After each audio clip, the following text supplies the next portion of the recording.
Hello and welcome to this Dawn Busters Taste Challenge. Ooh, okay, now we've got Jethro T boots, introduced in 2014, or was it 15? I put 2014 on my little description. I'll double check, but it doesn't really matter. It hadn't been on the market too long. This is going up against Speckled Tail American whiskey, introduced in 2017. Now that I'm sure about. They're both 80 proof, and they're both aged at least 4 years. Now you say, what are the differences? Well, let me tell you. Jethro T Boots is a Kentucky straight bourbon whiskey, okay, which means it's aged at least 2 years, but in this case it's 4, in new, never before used oak, charred oak barrels. Okay, charred oak. This one is coming from,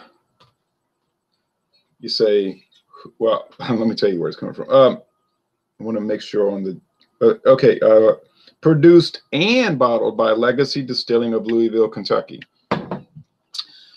Now, is it distilled in Louisville, or is it distilled in Frankfort, Kentucky at Buffalo Trace and then bottled at Louisville? This I don't know. Maybe there is a distillery in Louisville for Sazerac Buffalo Trace. I wasn't aware of that, but they're not totally clear about all their operations on the website. But we do know it's coming from Buffalo Trace / Sazerac, and it's produced for CVS Pharmacy. CVS Pharmacy. This is where I bought it. It's $8.99 at CVS if you have a CVS card. Well, when I went there, I didn't have that. I never go to CVS or anything. But so, but I did apply for a card.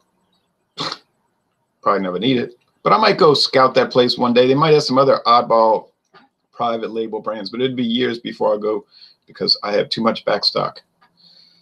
But like Shane Giggy was saying, yeah, but what if you run across something that you never think you're going to see again? You might have to grab it. That was your advice. I know it is my advice, but I just feel like I'm thinking now that I have to go against my own advice, because there is, like I told him, I said, there is a point where you just have to stop. You have to say, that's it. Doesn't matter if I see it again. You cannot have everything.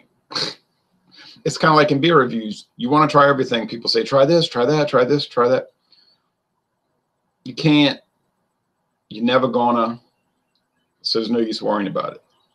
You just buy some stuff, you try it, you talk about it, and you move on. Okay. And that's the case with me, and that's what I'm going to do. And I'm not going to get concerned about it.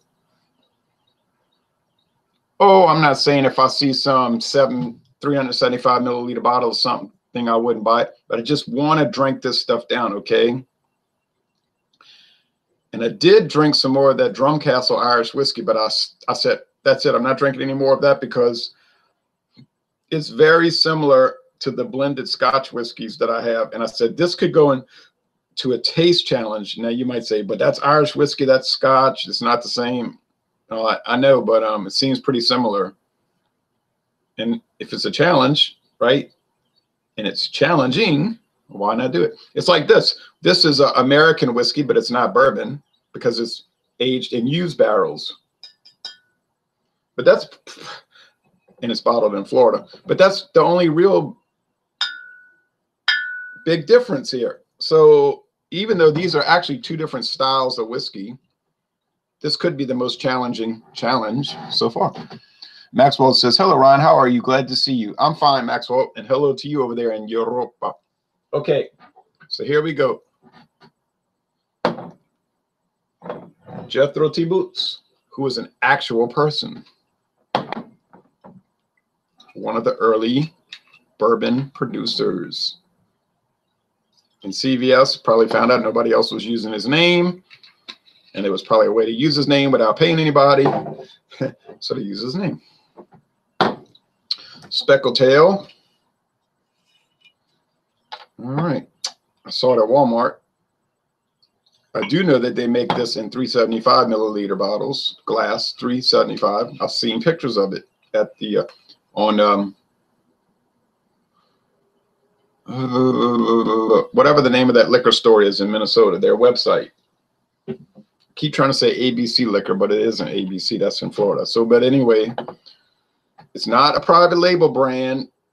It may be predominantly sold by Walmart, but it is certainly not exclusively sold by Walmart. But Jethro T Boots definitely is, because if you check the trademark information, it'll say trademark held by CVS Pharmacy. Okay. Good morning, Ron, says John and Neely. Good morning, John. I was thinking about you yesterday. I was saying to myself, okay, he can't get 100 pipers. I wanted to do that one in May. Examination. I said, but I wonder if he can get what's the name of that stuff? I'll think of it. It's got a funny name, and I had trouble remembering it before when I was trying to look it up. It's made by Diageo. It's called, hold on a second. Doggone it.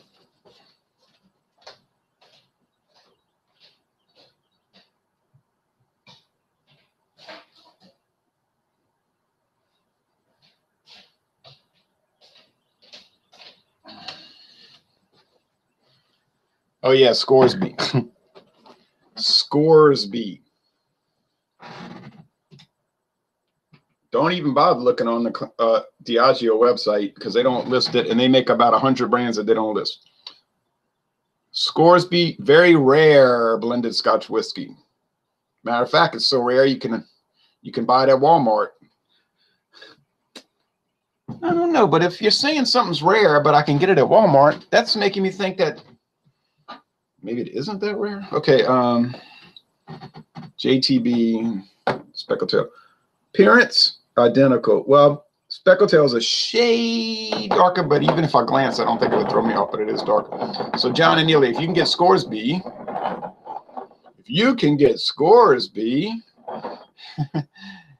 we can do that one in May.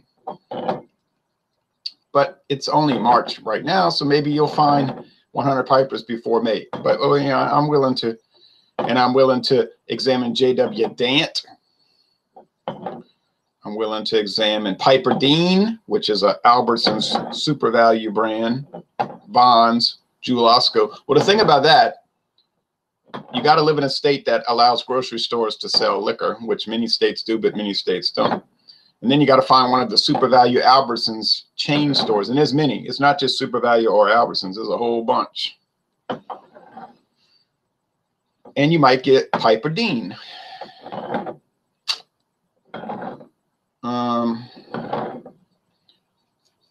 And so there's a story with that. Now, people might say, are you going to ever examine any Canadian whiskeys? Oh, well, yeah. We got to get through one thing before we get to the other thing. I got all this Scotch, blended Scotch, and all this blended Canadian whiskey, and all this blended American whiskey that I got to get to, like T.W. Samuels, Kentucky Gold, 75 South, another Albertsons brand. Albertsons blended whiskey, another Albertsons brand, obviously. And you might roll your eyes and say, oh, that damn stuff has no flavor. It's just rot gut. It's trash. Well, that isn't actually true. That's one of those common myths of the drinking world, like people saying that natural ice is a 0 out of 100. And I'm pretty sure if it was a true 0 out of 100 and you drank it, you'd probably be in the hospital and you might not come home.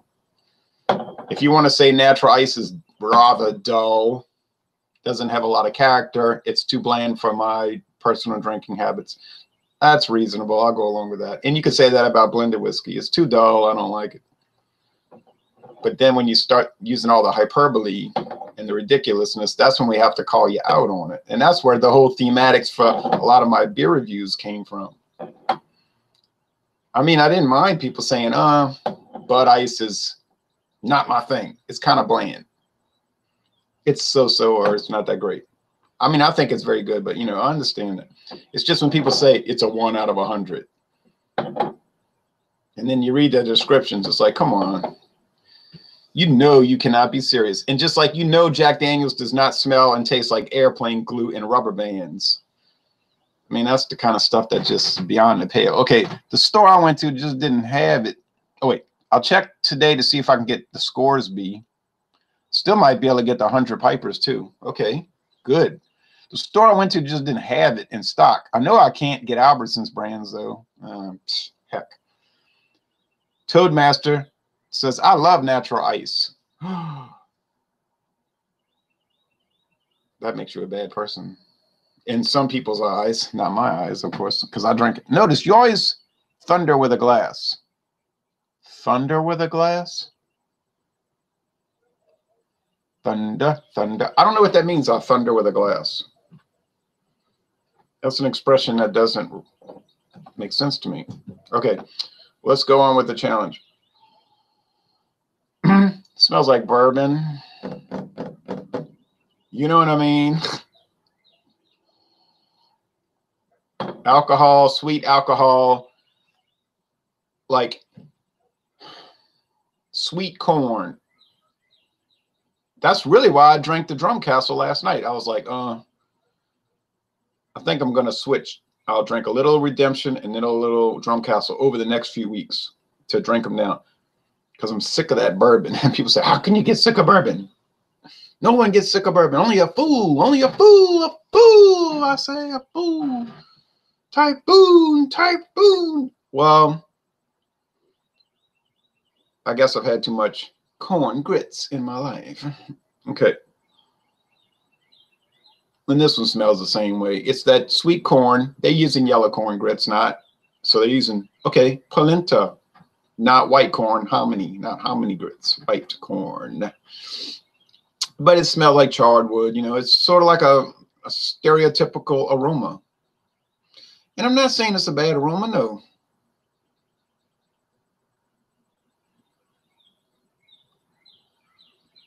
But I'm getting tired of it. I'm getting tired of eating potatoes, but I bought a whole bag on sale. On sale. So I've been frying them and eating them with sausage, frying them. You say, you must be getting sick of that. I am getting a little sick of it, but I don't like to waste food. Oh, and they're enjoyable enough. But I mean, you know, anything, you could just get sick of it. Well, I guess you wouldn't get sick of nice weather. You wouldn't say, oh, the weather's been so nice. I wish we'd had some bad storms with tornadoes. I mean, maybe an insane person would say that. Notice, I don't know what that means, thunder with glasses. Okay. I mean, when you say behind you, you can hear a sound as if you were rattling a glass on a table. Oh, yeah, because I'm mixing the glasses up. So I don't know which is which. I thought that's what you might mean, but I wasn't sure. Yeah, I'm mixing them up. That's why a blind taste test. I don't know which is which. I don't want to be influenced by my great regard for Jethro T boots. Or Speckled tail. Well, I don't have any great regard for them, but I don't have any dislike for them either. Okay, taste. It's got a little nectar, a little mint. I'm saying I'm tired of bourbon, but I'm not saying they don't have a complex aroma and flavor. They do. They do. They do. They really do.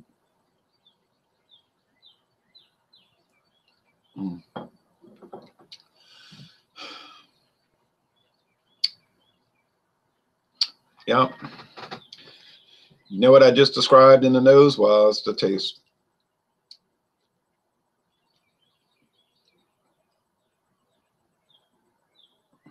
I ate a Kellogg's strawberry Pop-Tart for breakfast. 2 of those, you know, it comes 2 in a pack.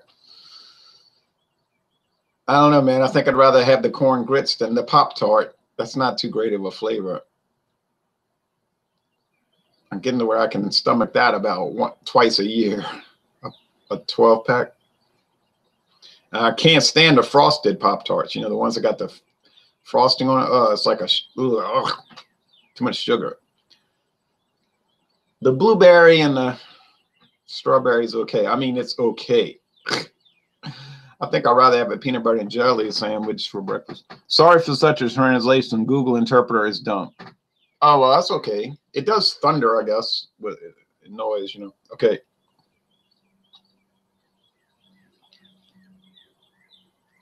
Okay. I know which is which. I know which is which. This is Speckled Tail, and the first sip is the Jethro T Boots, and I'm going to tell you why.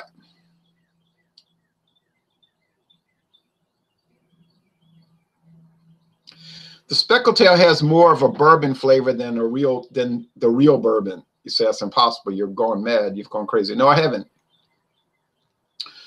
It's only disqualified as a bourbon in a purely legalistic sense, a technical sense, okay? Because they're aging it in a used barrel.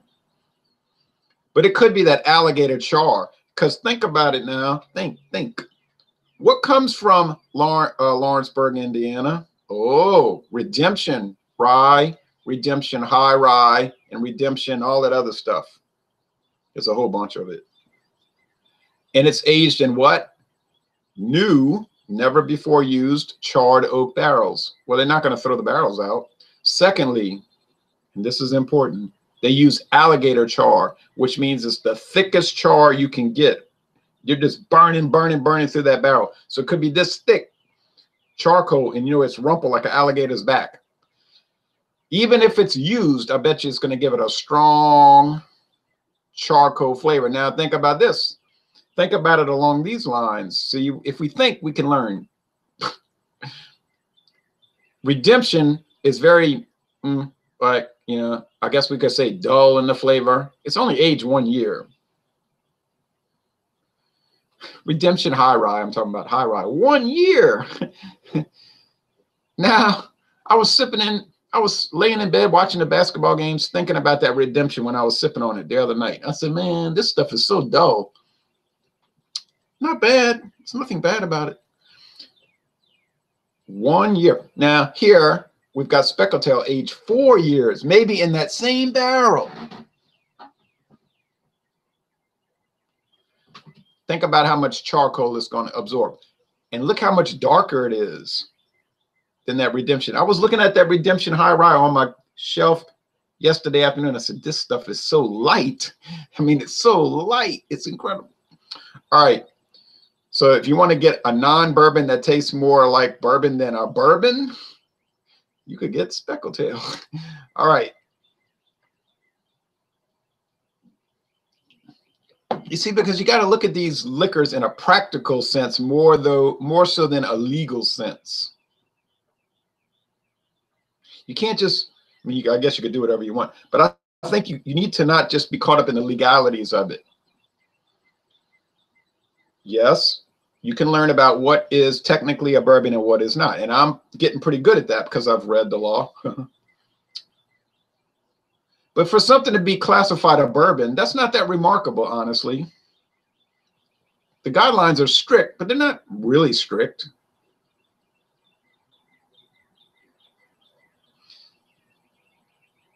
More important is the practical application, not so much the legal application.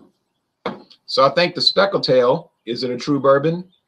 Not in a legal sense, but in a practical sense, yes, I think so. Okay.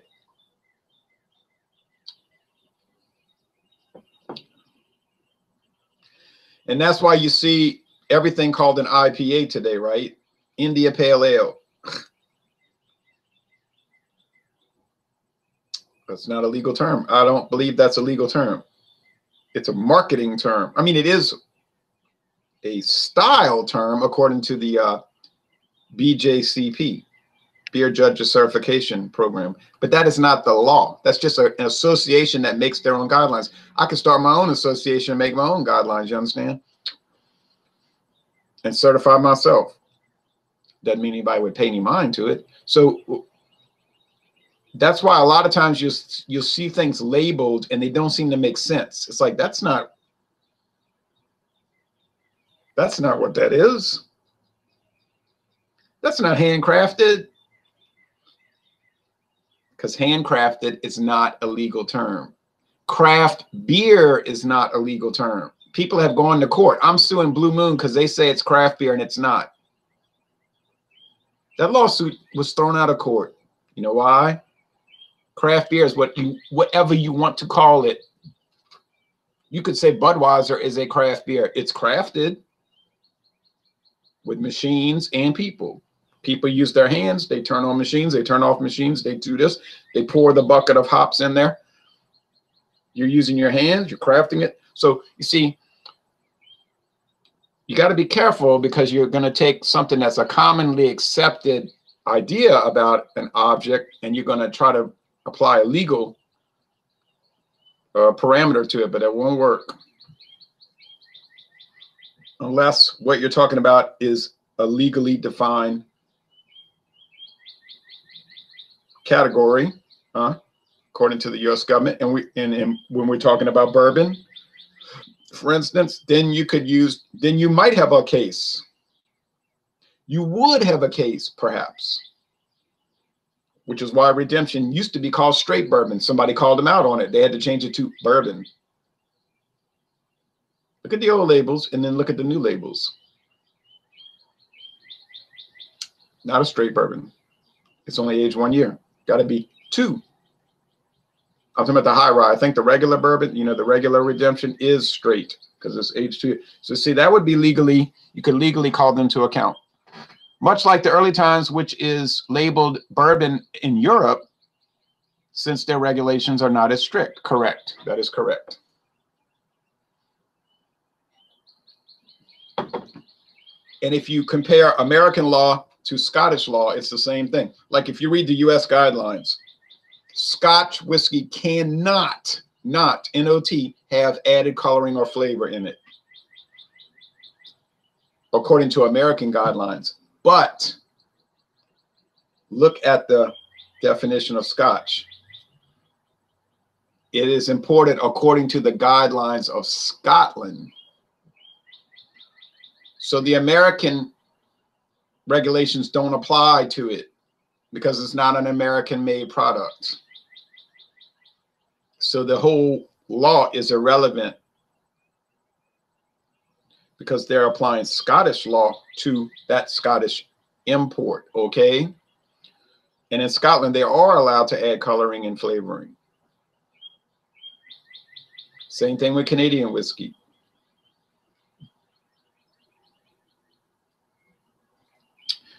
Oh, you can add coloring and flavoring to American whiskey, but you got to put it on a label.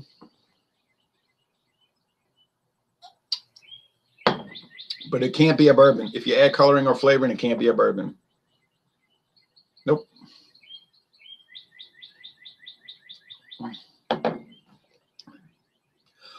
I don't know. I think Speckled is too much charcoal, man. It is like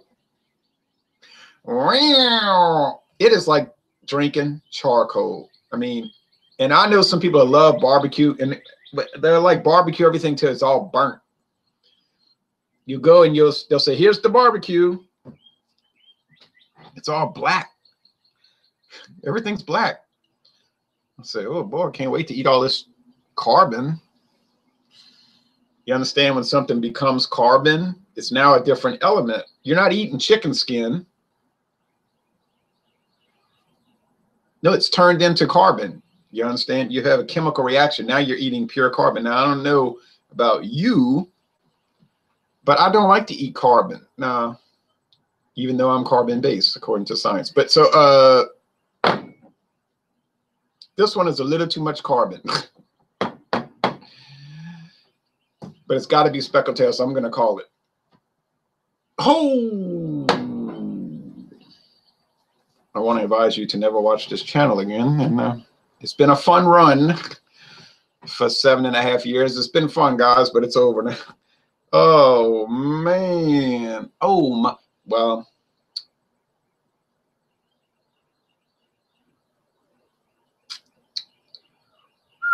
Oh, wait, I don't have to cancel the channel because what did I say right at the beginning? It's going to be a real challenge. And what did I say? Perhaps the most challenging taste challenge I've done so far. Oh, I rescued myself. I gave that disclaimer before. I forgot about that. Oh, my, how terribly we fail. The Speckled tail keeps sounding more and more like Jack Daniels. That would be an interesting challenge. Well, there's a time delay on this video, so what you're seeing, what I'm seeing where you're writing is before what just happened. So, oh my gosh. Oh my gosh.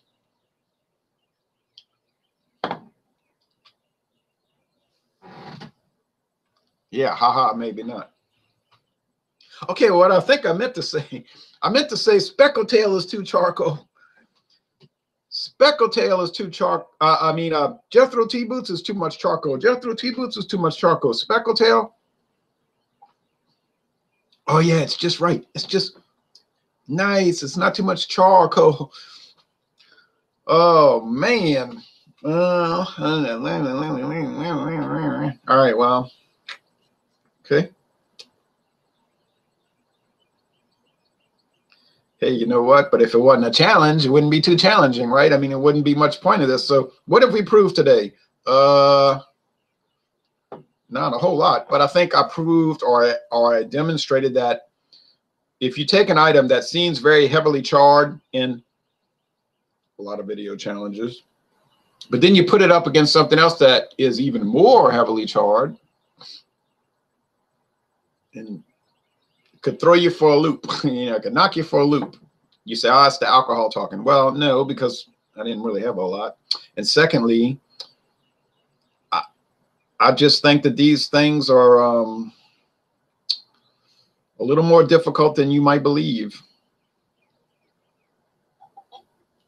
And I want to ask you to not be too judgmental, because I don't see a lot of these blind taste tests, and I'm always on YouTube looking at videos. You know, I'll see people take 2 bottles and, you know, they'll pour this liquor and that liquor, or this beer and that beer, and they know which is which, and they're just trying them. Oh, I like Budweiser more than Miller High Life. You know, I'll tell you why. But it's not a blind taste test.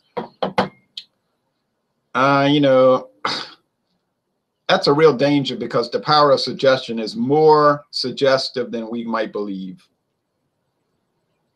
And you really want to do a blind taste test. And you really want to look at everything carefully too. Like the old Pepsi challenge. You know, you remember that, and they brought it back a few years ago, where it was it wasn't fake. It was a true blind taste test. And they even did one in the French Quarter in New Orleans, in Jackson Square. Here we are with Pepsi and Coke, you know, and they're letting the people try Pepsi and they let people try Coke. And they are almost always, it was like, I don't know, 60-40 or 75-25, prefer Pepsi over Coke. Okay. They tasted, they recorded it. They say Pepsi's better than Coke, according to the blind taste test. There was no argument there. That was what happened. It was a true blind taste test. It wasn't staged. I mean, it was staged in the sense that they did the taste test, but it wasn't fake. But here's the problem with that. Coke says, oh, okay. So they're doing a little peer review. Coke say, we're not standing by for this now. They start researching the Pepsi challenge a little more carefully. Well, as it turns out, and I don't drink either one anymore, thank the Lord. But as it turns out, it's true. Initially, in the initial tasting, the people did, the strong majority preferred Pepsi over Coke. But here's the thing that Pepsi didn't bother mentioning. PepsiCo. You know, who bought Taco Bell and Pizza Hut, and KFC bought them out from their original owners. Next time you go in a Kentucky Fried Chicken or a Pizza Hut or a KFC, notice how they only sell Pepsi products. They were cast off in a separate company called Yum Brands, but they're connected in that sense. Well, but what the study, what they failed to mention on the commercial was, as the people drank down through the glasses though and kept drinking it, they started to dislike the Pepsi that they originally thought was better. And then they said, well, this other drink, it doesn't turn me off as much as I drink down through the glass. In the overall experience, they preferred Coca-Cola over Pepsi. So was Pepsi lying? No. When the people first tasted it, Pepsi was the winner most of the time. But it was sort of a sin of omission. They don't mention that as they drank it down, the Coke was much more pleasing to the people on average than Pepsi. And that happens a lot of times with the beer, wine, and liquor. Something initially, the first rush of taste, oh boy, I gotta go run and get some. Kind of like Not Your Father's Root Beer. You know, that was, if you read the early scores, it was like 100 out of 100 on Beer Advocate Rate Beer. Everybody was just raving about it. Oh, it's root beer, but it's beer. And it was just going crazy. But that did not last. Because if you kept drinking it over an extended period of time, then you wanted to puke. You know what I mean? Then it started to demonstrate and present flavors and aromas in that body. That was a real turnoff. So you got to watch for that, because it's the overall experience that really matters, not this initial first hit of it. And that's another reason I really like to buy the bottles that are at least $7.50, or well, at least $3.75, but I feel more comfortable with $7.50. You know, I see people tasting like they're doing a whiskey tasting with this little tiny bottle, 50 milliliter bottle, and they drank it, and then, you know, and maybe you have 2 drinking sessions with it, it's gone. Well, they don't want to buy the big bottles because they don't want to spend the money. They're too cheap. Don't say I'm a cheapskate. I mean, I'm careful with my money, but don't say I'm a cheapskate and all you buy is these little 50 milliliter bottles, and they'll say, oh, it's this, it's that. How do you know? You only drank it twice. You got to experience it down, top to bottom in the bottle, and then your perceptions might change. It might start to present things that you just don't like or that you love. All right, I'm going to shut this up. Okay, Maxwell says, this is on my glasses. Maxwell said, what is your favorite dish in general, and what is your favorite snack for beer? I don't really have a favorite food in general, okay? Because I like all kind of stuff, but I'm not demanding in the sense that I can eat common things in a repetitive way and I don't get tired of them. So that's the truth. Like, I don't have to always be jumping around to different types of things. So I would say that I like a lot of different things, but I don't get taste weary, like, you know what I mean? So, but other people do. My favorite snack for beer, I have no favorite snack for beer. Johnny Neely says, that's interesting. I never heard of that before, Coke versus Pepsi. Yeah, I was reading about that. But that's a moot point for me, because I just don't drink soft drinks anymore. I just can't. I don't. That's the past for me. Those are the bad old days. And I always see these coupons like, come to Popeyes and get 2 pieces of chicken, a biscuit, and a drink. And I'm like, that coupon is no good for me, because I don't want to drink. You know what I mean? I don't want a soft drink. I don't even really want the iced tea, because that's all a bunch of sugar, you know, in there. I'll rather just drink beer with it. So that's what I'll do. I always get the coupons or the food that doesn't include a drink. And then I'll drink beer. Now, if I go out to a restaurant, I just drink water, you know. And as a child, I never did understand that. You know, my grandmother said, we're just getting water. And, you know, you're a kid, you know, you're 8 years old. You always want to drink sugary drinks, you know, because you're a child. So, and you don't think it's unhealthy, you know, because you're a child. You don't have the mind. But now I just drink water. I'm not paying, you know, people say, well, the beer is only $5. Oh, yeah, I mean, only $5. I mean, except that you could pay $9.99 and get a 12-pack of it.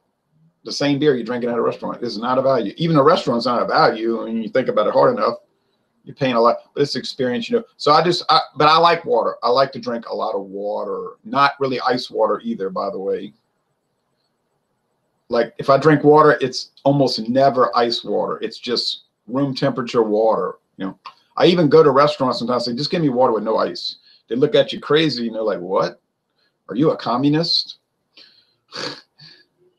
No, I just don't like ice water. It's too cold. My grandfather was the same way. Budweiser Black Crown beer I loved when it first came out. And then the more I had it, the less appealing it was. Yep, same thing with that Miller Fortune. Although if you watch my very first review, I had some questions about it. Very first, and it was the first time I ever tasted it. That was in February 2014. I said, I don't know about this. And what did I say? I said, this may become Miller's misfortune. And I was right. I was right all the way. Yeah, that Budweiser Black Crown. And it's weird because like and I got to get off of this. It's weird because things like King Cobra, which is the Anheuser-Busch like standard malt liquor, it never gets that way. And like you could drink King Cobra every day. You would never get tired of it. It would never start presenting like, ooh, this stuff's gross. I can't handle it. Never, never, never, never. I mean, I don't buy King Cobra because it's too expensive around here. You say too expensive? Yeah, like it's always an elevated price around here. I guess it's popular and they got some people that just always buy it. I mean, they got to have their King Cobra. So it's not a discount beverage here, not here in this town. But Bud Ice is sorta. And they lowered the price. I was talking to a salesman yesterday, in fact. I said, what's going on with natural ice? It seems to be less and less available. He said, yeah, well, what happened was they lowered the price for Bud Ice a lot for whatever reason. And once they brought the price for Bud Ice down, everybody jumped to Bud Ice because their perception is Budweiser Ice. Bud Ice is a much better product than natural ice, which has always been looked at as a discount product, a cheapo, you know. He said, so once they lowered the price of Bud Ice, it just took off and it's just killing natural ice. He said, I even pulled the 6-packs out of the Walmart. The tall cans, he said, it wouldn't sell. He said, the 30-packs sell. Okay, not great. He said, but Bud Ice is beating it, you know, out of it. Hey, well, you know, Anheuser-Busch knows what they're doing more than I do as far as trying to sell stuff. I'm sad though, because I always liked natural ice a lot more than Bud Ice. Although I like Bud Ice, don't get me wrong. But it's just interesting to listen to that talk, you know, why they did this, why they did that, why they pulled this out, why this didn't sell. Like years ago, I said, why y'all don't, I can't find natural ice in bottles. What's the story? He said, we couldn't give that stuff away. It would always expire. It would always expire. We had to pull it and they're throwing it out. Natural ice in the bottles. He said, but the cans sell like crazy, you know. I said, that is really weird. He said, well, think about it. People go fishing out here or go to a beach party, go tubing in the river. They're going to get cans. They don't take bottles. You can get in trouble with bottles. Like you might actually get a ticket or something, like you can't have glass at the beach or something like that. Or the parade, you know, they want you to have cans, you know, it's a lot safer. So they always buy the cans. And then there's some people that just drink canned beer. They just only drink canned beer. Okay, so he said the cans moved. But the bottles, I bought the bottles, but apparently it was me and that was it. So anyway, that's all fascinating, but this is really not the purpose of the Taste Challenge to talk about Anheuser-Busch sales procedures. Tyler says he tuned in. Hey, Tyler. So today, what did we learn? Well, I couldn't tell Jethro T boots apart from Speckled tail. What else did we learn? Well, they're both pretty good. What else did we learn? Jethro T boots got a little bit too much charcoal in it. Too much carbon taste. Oh, well, next up, later today. I have to do a taste challenge later today because I have some scheduling problems this weekend. Let's say around 3 o'clock today, Central Time. Could be before or after, but around that time, the afternoon. We are going to do, and I don't know if you're as excited as me, but I'm excited. Speckled Tail versus Jim Beam Original. Ooh. Now, my feeling is that I would be able to tell those apart in a snap. I don't think anything tastes like Jim Beam, sir, ma'am. I was worried about Speckled Tail and Jethro T boots from the get-go. I told you that before I tasted it. I was concerned that I would get it wrong. But Jim Beam, I don't think I'm going to get it wrong. That is unique. That nothing tastes like Jim Beam. Now, you might say, well, I don't like Jim Beam. Well, I understand if you don't like it, but don't say it tastes like everything else because you know it don't. Excuse my bad language. I oftentimes use incorrect grammar for effect. Will the stream still be today? Yes, Maxwell. I would say in about 8 hours. About 8 hours. We'll see. Okay, but I intend to do it today. Thanks for watching this video production. Everyone, take care and have a great Tuesday.